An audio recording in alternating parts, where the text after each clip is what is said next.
प्रधानमंत्री नरेंद्र मोदी आगामी 24 मार्च को अपने संसदीय क्षेत्र वाराणसी आ रहे हैं। पीएम के प्रस्तावित दौरे को लेकर भारतीय जनता पार्टी ने मंगलवार को रोहनिया स्थित क्षेत्रीय कार्यालय में बैठक की। चैत्र नवरात्र में प्रधानमंत्री नरेंद्र मोदी के आगमन से पहले भारतीय जनता पार्टी स्वच्छता का जन जागरण अभियान चलाएगी। बीजेपी के सभी पदाधिकारियों को निर्देशित किया गया है कि वह अपने अपने क्षेत्रों में प्रधानमंत्री के आगमन से 3 दिन पूर्व स्वच्छता अभियान चलाकर जन जागरण करें। पार्टी पदाधिकारियों की माने तो प्रधानमंत्री नरेंद्र मोदी अपने इस दौरे के दौरान काशी को करीब 1800 करोड़ रुपए की योजना का उपहार देने वाले हैं। वहीं पीएम मोदी के प्रस्तावित कार्यक्रम की सफलता के लिए अनुभवी कार्यकर्ताओं को अति सक्रिय होने का आह्वान किया गया। कार्यक्रम को सफल बनाने के लिए सभी 8 विधानसभाओं के मंडल स्तर पर प्रभार देकर जिम्मेदारी तय की गई है। इतने महत्वपूर्ण देश, जिस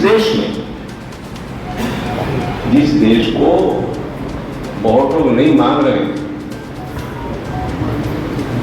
इस देश को कंसीडर नहीं कर रहे,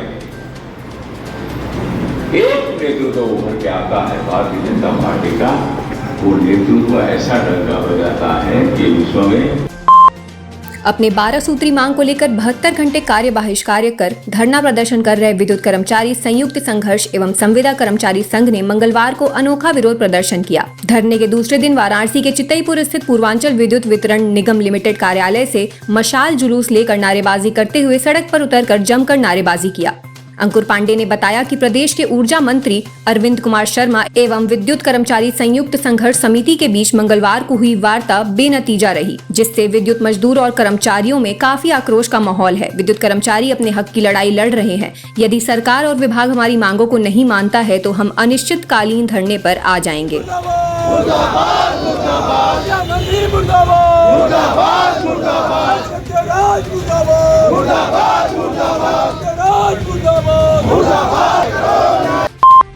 वेतन विसंगति समेत 9 सूत्री मांगों को लेकर मंगलवार को उदय प्रताप कॉलेज के कर्मचारियों ने बाहों पर काली पट्टी बांधकर प्रशासनिक भवन के बाहर जमकर विरोध प्रदर्शन किया।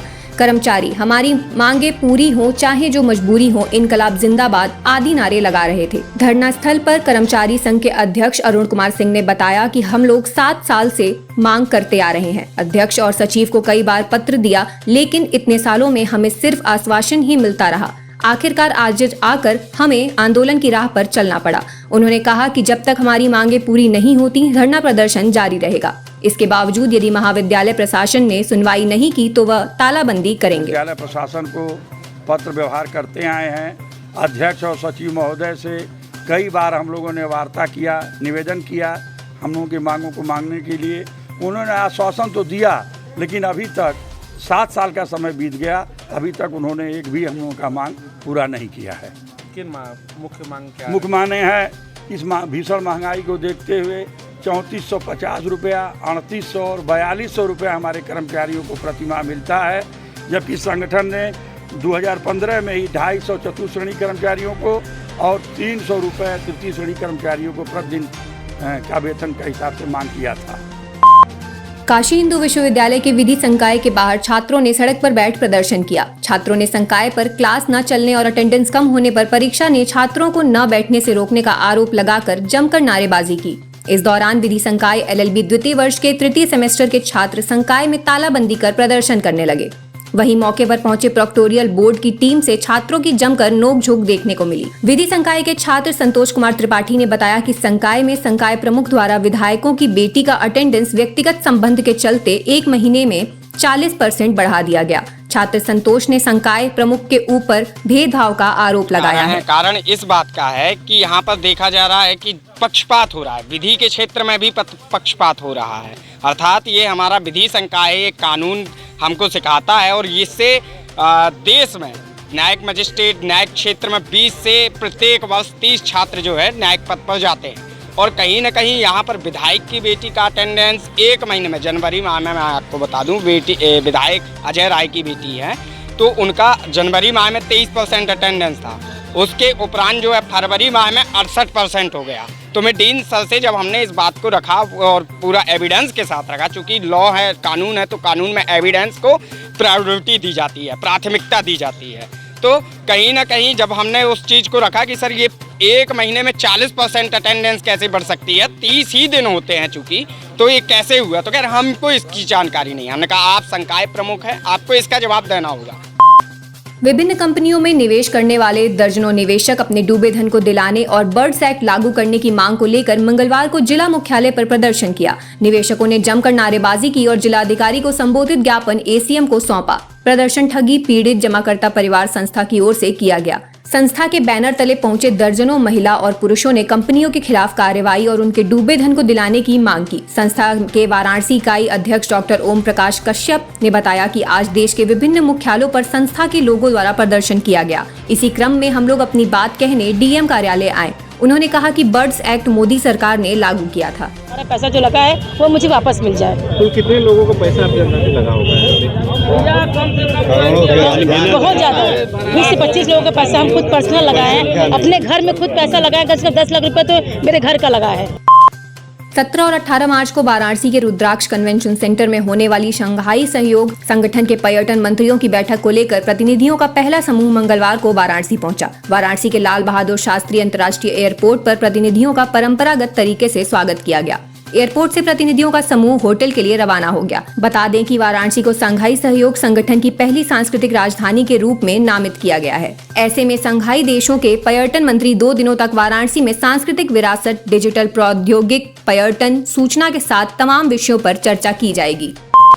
धर्म की नगरी काशी में देवालय के समीप शौचालय बनाने की मांग को लेकर मंगलवार को समाजवादी पार्टी के पदाधिकारियों ने नगर निगम में पत्रक सौंपा। नगर निगम कार्यालय में पहुंचे दर्जनों की संख्या में समाजवादी पार्टी के पदाधिकारी और कार्यकर्ताओं ने अपर नगर आयुक्त सुमित कुमार को पत्रक सौंपते हुए मांग किया कि बाबा काल भैरव सहित काशी के तमाम मंदिरों के बाहर और गंगा घाटों पर शौचालयों की व्यवस्था करवाई जाए। समाजवादी पार्टी के पूर्व प्रदेश सचिव राजू यादव ने कहा कि काशी एक धार्मिक नगरी है और यहाँ पर लाखों की संख्या में प्रतिदिन श्रद्धालु दर्शन पूजन करने के लिए आते हैं।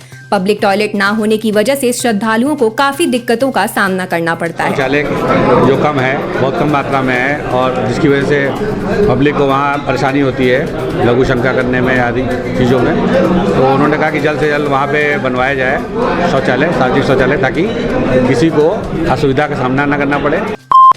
राजा तालाब थाना क्षेत्र के कशनार नेशनल हाईवे पर मंगलवार को पूर्वाहन अनियंत्रित ट्रक ने सवारियों से भरी ऑटो में टक्कर मार दी। इस दुर्घटना में ऑटो सवार आधा दर्जन लोग घायल हो गए। दुर्घटना के बाद चालक ऑटो छोड़कर भाग निकला। इस दौरान मौके पर पहुंची पुलिस ने घायलों को निजी अस्पताल में भर्ती कराया। इसके अलावा सोमवार की रात राजा तालाब क्षेत्र के ही कोयली पुल पर 2 बाइकों की आमने सामने जबरदस्त टक्कर हो गई। इस दुर्घटना में मिर्जापुर जिले के कछुआ थाना क्षेत्र के नयापुर के आशुतोष मिश्रा व टिल्लू, राजा तालाब कृष्णदत्तपुर के कोमल गंभीर रूप से घायल हो गए। पुलिस ने आशुतोष मिश्रा को बीएचयू ट्रॉमा सेंटर, टिल्लू व कोमल को भदवर स्थित निजी अस्पताल में भर्ती कराया। ट्रॉमा सेंटर में आशुतोष की मौत हो गई। कांग्रेस सांसद रणदीप सिंह सुरजेवाला के खिलाफ वाराणसी की अदालत ने गैर जमानती वारंट जारी कर दिया है। जिला मुख्यालय पर चक्का जाम सरकारी संपत्तियों को नुकसान पहुंचाने के 22 साल पुराने मामले की सुनवाई विशेष न्यायाधीश MP MLA court Avnish Gautam की अदालत में चल रही है। अदालत ने आरोप तय करने के लिए कोर्ट में हाजिर होने का आदेश दिया था, लेकिन कांग्रेस सांसद हाजिर नहीं हुए थे। इस पर अदालत ने सख्त रुख अख्तियार करते हुए उनके खिलाफ गैर जमानती वारंट जारी किया है। 21 अगस्त 2000 को तत्कालीन युवा कांग्रेस अध्यक्ष रणदीप सिंह सुरजेवाला के नेतृत्व में कांग्रेसी वाराणसी मंडलायुक्त कार्यालय में जबरन घुस गए थे। मंडलायुक्त कोर्ट में नारेबाजी व हंगामा किया था। आरोप है कि कांग्रेसियों की ओर से तोड़फोड़ भी की गई थी। पुलिस से भी उलझ गए थे और पथराव करते हुए भागने की कोशिश की थी। पुलिस ने सुरजेवाला व प्रदेश अध्यक्ष एसपी गोस्वामी को गिरफ्तार किया था। वाराणसी में राहुल गांधी के खिलाफ मुकदमा दर्ज करने को लेकर एमपी एमएलए कोर्ट में अधिवक्ता ने शिकायत पत्र दिए हैं। भारत के लोकतंत्र पर कांग्रेस नेता राहुल गांधी के द्वारा लंदन के कैम्ब्रिज जज बिजनेस स्कूल में दिए गए बयान के बाद संसद से लेकर सड़क तक राजनीतिक गलियारों में हलचल है। राहुल गांधी के बयान के लेकर भारतीय जनता पार्टी के विधि प्रकोष्ठ के अधिवक्ता संयोजक शशांक शेखर त्रिपाठी ने एमपी एमएलए कोर्ट में राहुल गांधी के खिलाफ शिकायत की है। लंदन में राहुल गांधी के द्वारा दिए गए बयानों पर अधिवक्ता ने कोर्ट से राहुल गांधी पर मुकदमा दर्ज करवाई की मांग की है। और उन्होंने 3-4 कार्यक्रम अटेंड किए। इसमें प्रथम कार्यक्रम उनका था कैम्ब्रिज जज बिजनेस स्कूल में, जो कैम्ब्रिज यूनिवर्सिटी से संबद्ध एक छोटा सा विद्यालय है। उसमें 30, 35, 40 लोगों के बीच में राहुल गांधी ने भारत के लोकतंत्र, भारत के संविधान, भारत की सभी संवैधानिक संस्थाओं के खिलाफ बयान दिया। और उन्होंने यह कहा कि जैसे देखिए, उन्होंने कहा भारत में लोकतंत्र खतरे में है। फिर उन्होंने कहा कि भारत में लोकतंत्र खतरे में है, अमेरिका और जर्मनी और ब्रिटेन क्या कर रहे हैं। मतलब भारत में लोकतंत्र खतरे में है और विदेशी ताकतों का वे आह्वान कर रहे हैं कि वे आएँ और भारत में लोकतंत्र को बचाएं। भारत दुनिया की सबसे बड़ी डेमोक्रेसी है और दुनिया की सबसे पुरानी डेमोक्रेसी है। वर्तमान समय में जितनी डेमोक्रेसी आप लोग देख रहे हैं, सबने कुछ न कुछ भारतीय लोकतंत्र से लिया ही है। और उन्होंने फिर कहा अपने उद्बोधन में, अपने बयान में कि माननीय प्रधानमंत्री जी सिखों को और मुसलमानों को दोयम दर्जे का नागरिक समझते हैं, इसलिए वे भारत की मुख्य धारा से सिखों को और मुसलमानों को बाहर करके भारत की गणराज्य के खिलाफ युद्ध करने के लिए डिजिटल इंडिया का digital new platform live VNS पिछले 7 वर्षों से बनारस की सेवा में। पाइए बनारस के कोने कोने की खबर निष्पक्षता के साथ। लाइव VNS से बनारस की ताज़ा तरीन खबरों के लिए प्ले स्टोर से डाउनलोड कीजिए लाइव VNS ऐप या फॉलो कीजिए लाइव VNS को सोशल मीडिया पर।